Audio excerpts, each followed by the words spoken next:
Takeaways. U.S. Supreme Court blocks Trump's emergency tariffs in 6-3 ruling. Trump meets Vietnam leader, vows to remove Hanoi from restricted lists. Brazil's Lula says Maduro should be tried in Venezuela, not abroad. Truck explosion in Chile's capital kills 4, injures 17. What happens now that Trump's tariffs have been struck down by the Supreme Court? The U.S. Supreme Court has struck down President Donald Trump's emergency tariff measures, delivering a significant setback to his economic agenda. In a 6-3 ruling issued on Friday, the court said the administration exceeded its authority by imposing broad tariffs without clear approval from Congress. The decision was supported by both conservative and liberal justices.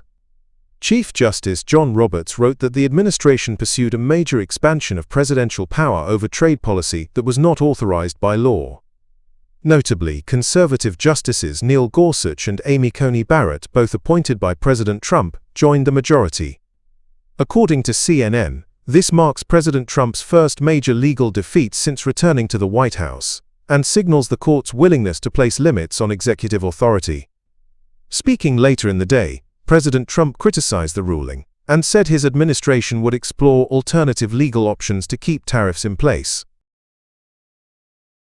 President Donald Trump has met with Vietnamese leader To Lam at the White House, marking their first formal in-person talks. According to a statement published on the Vietnamese government's news website, President Trump said he would work to remove Vietnam from U.S. restrictions, limiting access to advanced American technology. The meeting took place after To Lam, head of Vietnam's ruling Communist Party of Vietnam, attended the inaugural session of the Board of Peace in Washington. The talks followed the announcement of commercial agreements worth more than $30 billion, including a deal for Vietnamese airlines to purchase 90 aircraft from U.S. plane maker Boeing. Earlier on Friday, President Trump also announced a new, immediate 10% tariff on most imports from all countries, following a ruling by the U.S. Supreme Court that struck down parts of his earlier tariff measures. Brazilian President Lula said Friday that ousted Venezuelan leader Nicolas Maduro should face justice in his own country, not in the United States, following Maduro's arrest and transfer to New York by U.S. forces earlier this year. Speaking in an interview during a visit to India, Lula emphasized that the priority should be restoring democracy in Venezuela and that legal proceedings should respect national sovereignty rather than be conducted abroad. Lula also said Brazil cannot accept the capture of one nation's head of state by another, calling such actions a violation of international norms. On broader diplomatic fronts, the Brazilian leader plans to present a proposal to Donald Trump regarding the trial of Brazilian citizens accused of crimes in the U.S. and seeks discussions on issues including organized crime, drug trafficking, and critical minerals ahead of a likely Washington visit. At least 4 people have been killed after a truck carrying liquid gas overturned and exploded in Chile's capital, Santiago, authorities said on Thursday. Police confirmed that 17 others were injured when the driver lost control of the vehicle and crashed. The truck driver was among those killed. The accident occurred in the northern Santiago district of Renca, near a major highway and an industrial area.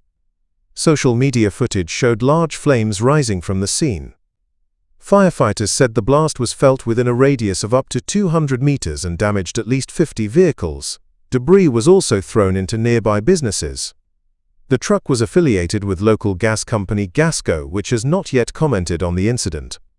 Chile's President Gabriel Boric said there were no reports of widespread structural damage beyond the immediate area. The prosecutor's office has opened an investigation into the cause of the crash.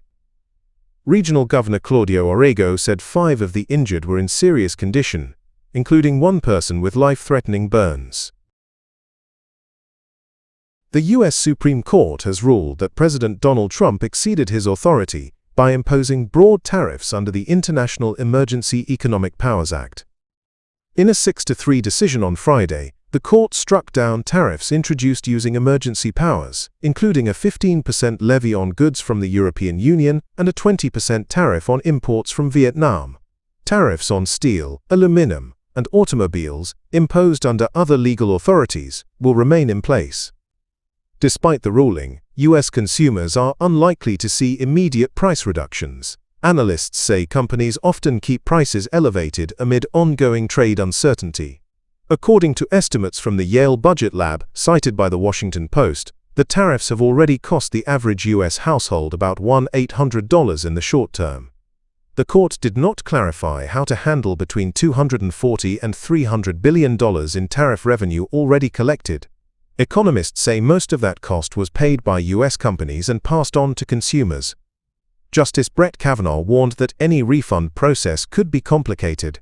President Trump dismissed the issue, telling reporters that refunds were not under discussion, according to The Guardian. Trade lawyers say importers may eventually recover some funds, but caution that the legal process is expected to be lengthy and complex.